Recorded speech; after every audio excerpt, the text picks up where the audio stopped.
time is done. I see you. Welcome back to the channel, man. Welcome back to DONNYLAND. I'm hoping you enjoy my OG Donny. We're going to be reacting to the 10 worst changes made to WWE. Whoa. Change is good. Change is necessary. But not all change is good. Not all change is necessary. See what I just did there? If you can make your change cash bills, $1, $5, $20, $10, $100, $1,000. But we don't have $1,000 bills, not in the USA. Shit, maybe I'll create it one day. But until then, we're just here reacting to the 10 worst changes made to WWE. If it's just a bunch of TKO shit, I don't want to hear it. Let me kick the F out. Let me talk about, what do we want to talk about? Why was Kofi Kingston not Jamaican anymore? That is one of the worst changes.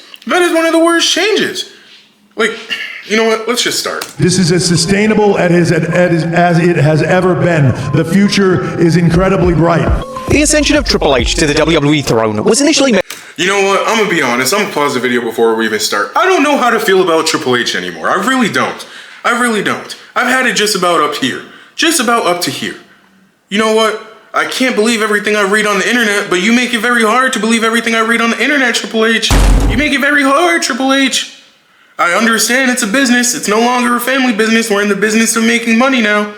And as somebody who just spent, you know what, I'm not even gonna get into that. But John Cena, I will see you. The never seen 17 will be seen. But Triple H, you know what? This isn't about you. With a batch of optimism. The game had long been praised for his work as NXT's creative honcho, so seeing him steer WWE in a similar direction was going to make for incredible viewing. But nothing lasts forever, particularly in the world of pro wrestling. The past year in particular has been treacherous for WWE, with varying degrees of disappointment seeing the company fall from its 2022 to 2024 perch. But what are the worst changes that WWE have made? Be sure to subscribe and hit that notification bell for daily wrestling videos, and follow us on Facebook for exclusive lists. Number 10. The expansion of two-night events. The expansion of WrestleMania into a two-night party was a necessary move. When was the first two-night WrestleMania? Was that in the Performance Center or was it the year after COVID? I think it was the PC. I think PC WrestleMania, what was that? WrestleMania 36? That shit was crazy. I think I need to rewatch that just for the fucking, it's Halloween season, so I want to be fucking spooked. I want to be, what the hell am I watching? Because what a time. That was pre-Thunderdome. There was no screens. It was just the sounds of the wrestlers in the mat. That shit was about the worst WrestleMania I've ever seen. You had Big Show in the main event. That should be enough said. Designed to keep the magic alive throughout a period of worldwide depression until WWE revealed the cards. Lifeless bouts like Drew Gulak versus Cesaro, Bobby Lashley versus Aleister Black, and Liv Morgan versus... Bro, you had a tag team match? That wasn't even a tag team match. That shit was a triple threat match. But it was for the tag team titles. Talia were essentially Raw matches taped against a WrestleMania backdrop. Other hotly anticipated showdowns such as Edge and Randy Orton's Last Man Standing affair were elongated beyond the realm of possibility, even when the world offered no alternative. A weekend of 6+ hours of wrestling was just too much for some. 5 years later, WWE has only doubled down on their mess. WrestleMania remains a two-night fiesta, while SummerSlam has also been expanded to feature both a Saturday and Sunday lineup, much to the regret of anybody who paid to watch Jelly Roll struggle his way through the motions. Moving forward, it's inevitable that WWE will have a two-night expansion for the Royal Rumble, Survivor Series, and even Money in the Bank, with these plans set to become a reality within the... Sorry, I'm wiping my eye. I don't think a two-night Royal Rumble is a bad idea. The Royal Rumble is one of the most hyped pay-per-views of the year. You could have the men's Royal Rumble one night, women's Royal Rumble the next night, or vice versa. Money in the Bank, you could also do the same thing. Survivor Series, you could do the same thing with War Games. But at what point does the card become so diminished that it doesn't even matter anymore? Because that's what we don't want. Next year, Yahoo Sports reported that 2026's Survivor Series and 2027's Royal Rumble are expected to debut the dual-night format. It's an ostensible money-hungry business plan from WWE, a company which values advertising revenue which is doubled on a two-show weekend over a quality product.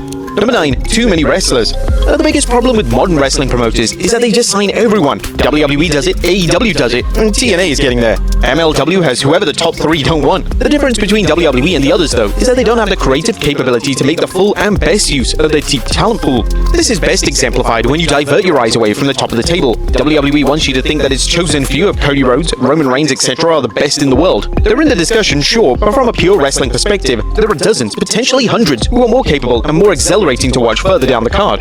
The Creed brothers, for instance, were a Hall of Fame tag team in NXT, but then nobody's on the main roster. This extends to WWE's inability to create new stars. They haven't truly created one for over a decade, well, perhaps even longer. Look at Damian Priest, who won the Money in the Bank, became the World Heavyweight Champion at WrestleMania, and transformed into a beloved babyface. Facts. I think about Damian Priest ever so often because what? He was a good champion. He won Money in the Bank post-Judgment Day. They moved him to SmackDown, and what the hell has he been doing?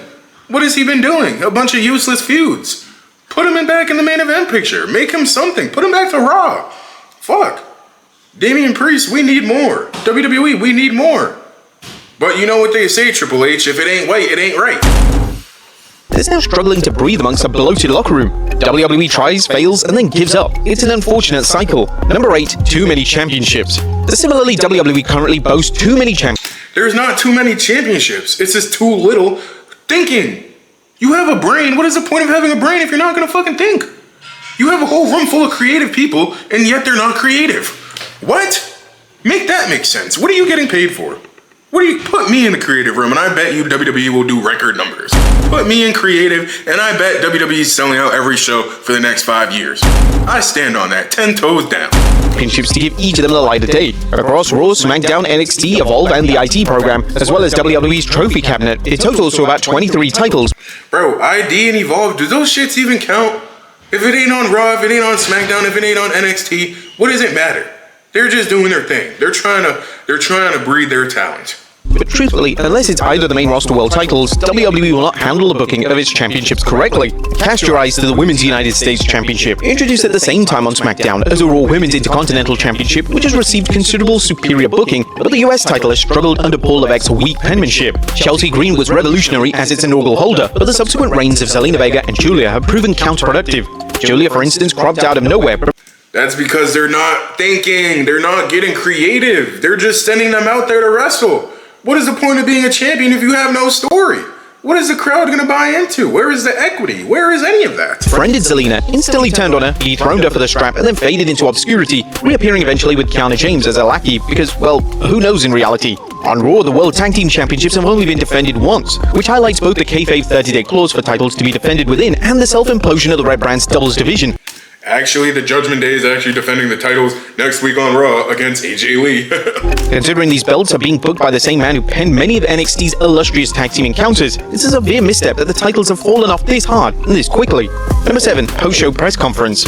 Post-show press conferences are commonplace amongst various sporting organizations and serve a place to highlight the successes of that evening's events and for the media to question athletes on their performance, their areas for improvement, and what their Waffle House order is. But unsurprisingly, the last quip was exclusive to WWE's post-show pressers. No offense, Malcolm. Introduced shortly after Paul Triple H Levesque ascended to WWE's throne, the company's press conferences have traditionally been held within the confines of kayfabe, with its roster typically appearing in full character and responding to questions as such. This goes hand in hand with the press conference being full of fans playing journalists rather than... I personally do not mind the press conference.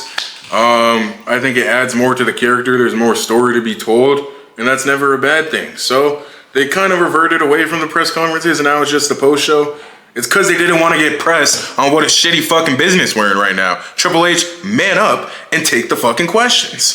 The actual reporters you'll find invites to an NBA conference, resulting in some baffling questions. WWE appears to have now canned these media gatherings, doing so without forewarning to its traveling media ahead of SummerSlam 2025, where Brock Lesnar returned to the company after being named in the Janelle Grant lawsuit 44 times. Very convenient. Number 6, WWE Being named in a lawsuit 44 times is crazy. I'm not gonna lie. But Brock is that guy, clearly. Real. Appearing behind the scenes at WWE has been Unreal was completely unfucking real to me. No pun intended, but fully pun intended. I didn't even finish that shit. I was like, what are we watching? What am I watching? I've been a fan for 20 years.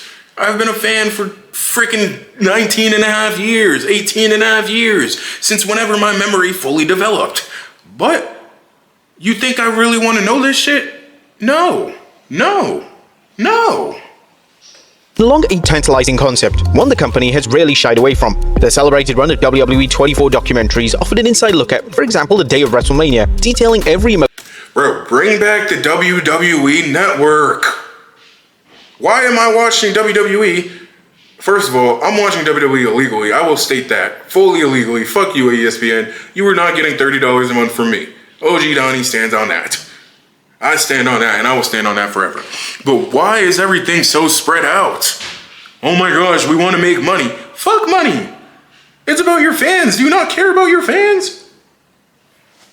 Every curveball and every controversy. WWE Unreal, however, goes one step deeper into the previously prohibited abyss. The 6-part Netflix series was set up so that fans You know what? Bring back Vince McMahon. I stand on that. Vince McMahon, you come back. were given full access to the writer's room, the gorilla position, and everywhere in between, giving audiences their first authentic glimpse into their creative process that makes WWE. Don't even put him at the head of the table. Just let him have a seat at the table. Because whatever they're serving up now, that shit is disgusting. Fire the chef. WWE what it is. But this was fascinating to watch, but did it go too far? Former WWE star Tommy Dreamer would say so, as he likened the pulling back of the curtain to an art of magic, explaining on Busted Open Radio that once he learned how it was done, the medium was dead to him. This feeling is mutual with old school watchers too, who are hardwired to believe that the series is slowly killing the business, and with certain storylines seemingly playing out with an unreal episode in mind, it's hard to disagree. Number 5. Ads everywhere.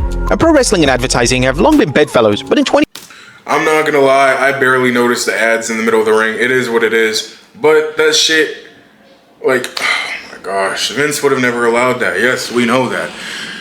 But bro, how much money are you really making from placing an ad in the middle of the ring? From surrounding the whole ring with a LED board of fucking Slim Jims? Are Slim Jim? Does anybody even eat Slim Jims anymore? Name the last time you had a Slim Jim. Name the last time you went to the store and you were like, I really want a snack right now. Let me get a Slim Jim. Never. I used to fuck them up when I was little. That's about their peak. If you're past the age of 10, going to the store for a Slim Jim, what is wrong with you? You know what? To each their own. Maybe Slim Jims still hit.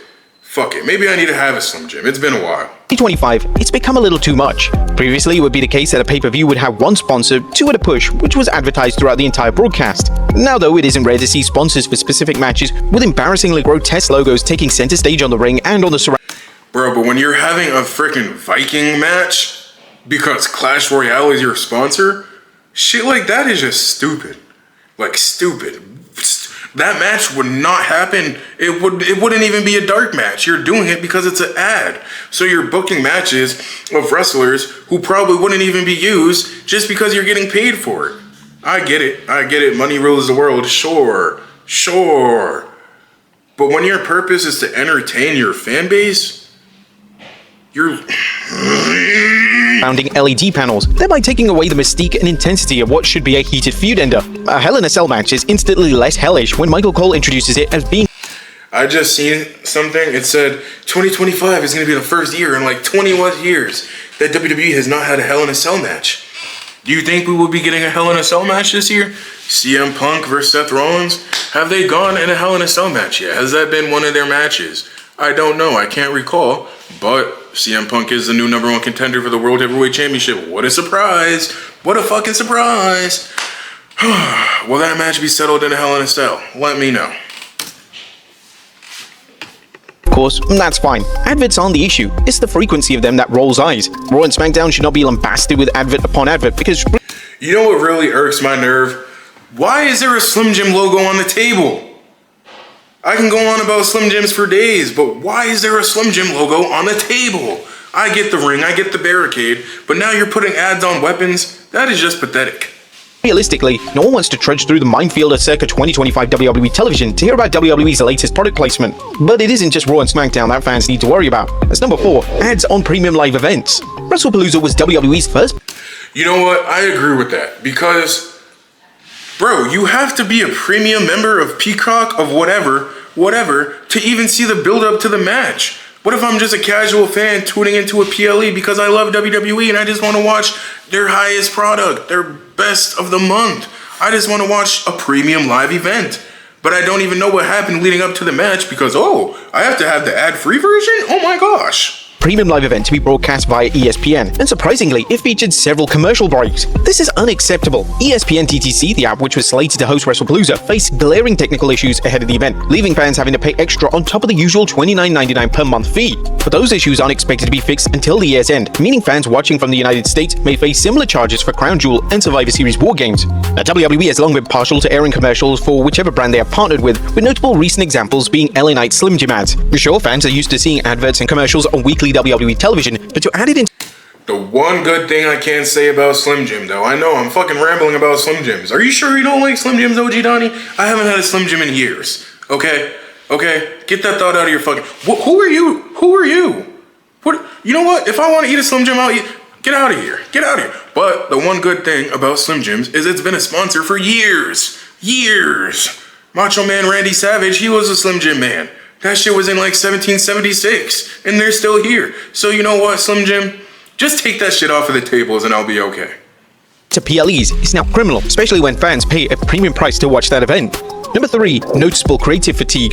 Triple H has gotten way too comfortable. His appointment as WWE's chief content officer was met with a rapturous response, as the game had been an untouchable booker when he ran operations for NXT, with the quarterly takeover events typically outclassing whichever WWE pay-per-view it shared that weekend with. The response was, for a while, deserved as a... Facts. That is so true, Triple H. You used to book WWE's developmental better than WWE. You had people saying, fuck WWE, I'm just straight NXT. And now, you have people saying, fuck you. So what changed? I actually just reacted to a video about growing your brand. Do you think it is him trying to grow a brand?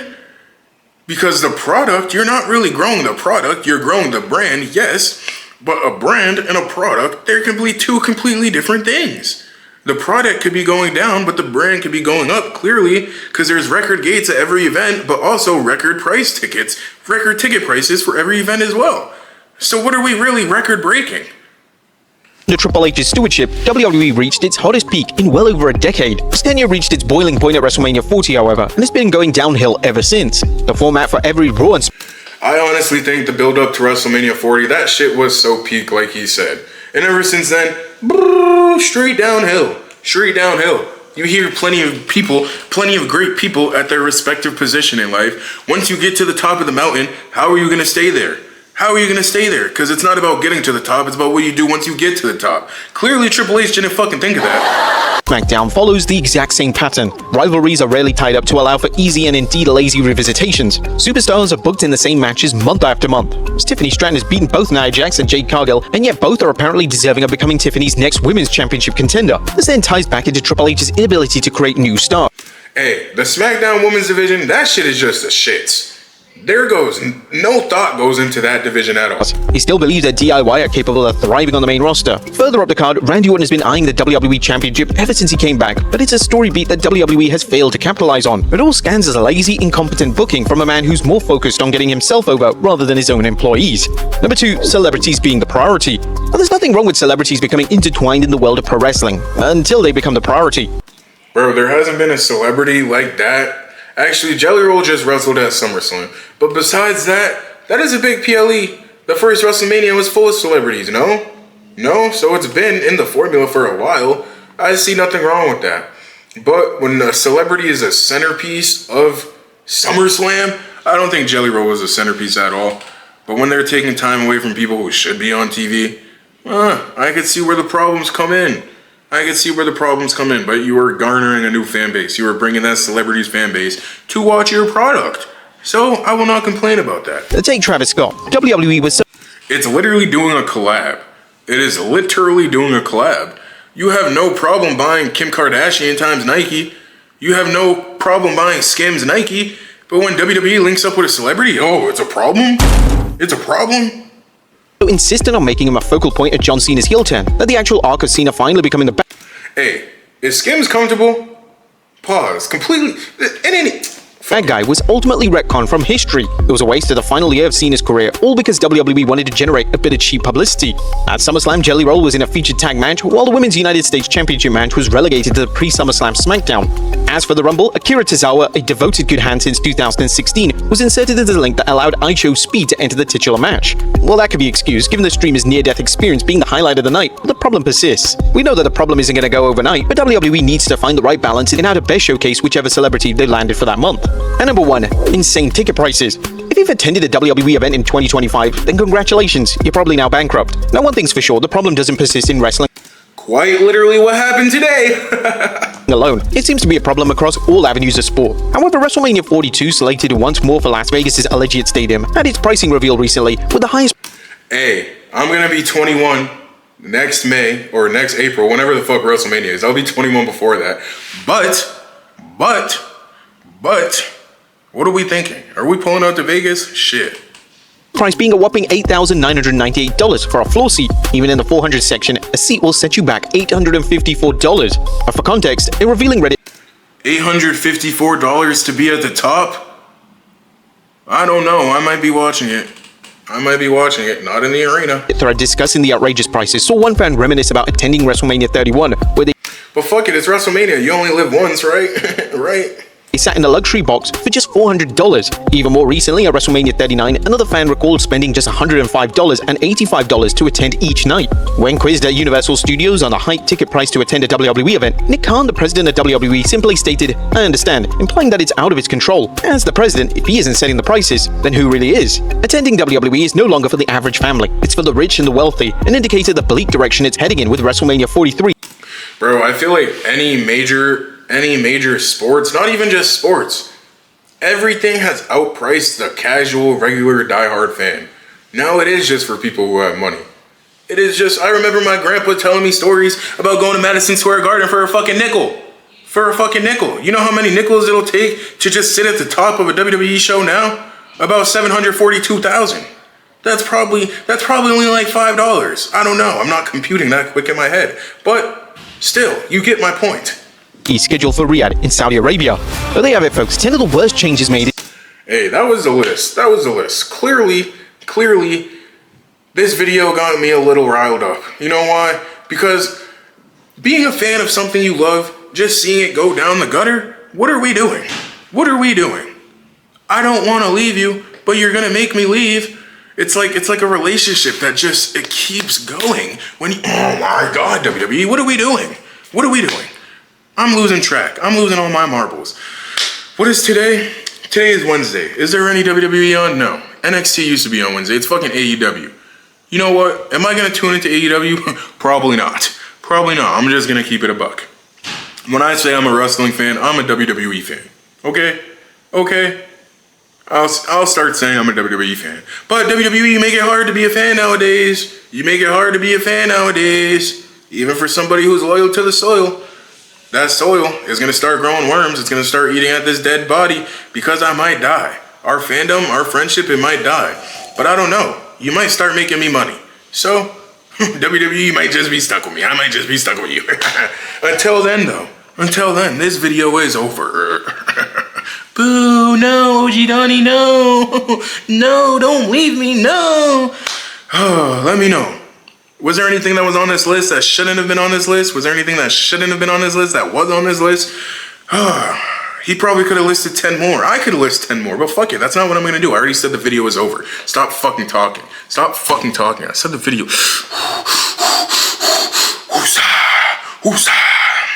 Hey man, if you're still here, thank you. I appreciate it. I really, really do. I low-key look good. You see, I look great. Why do I keep derailing the end of the video?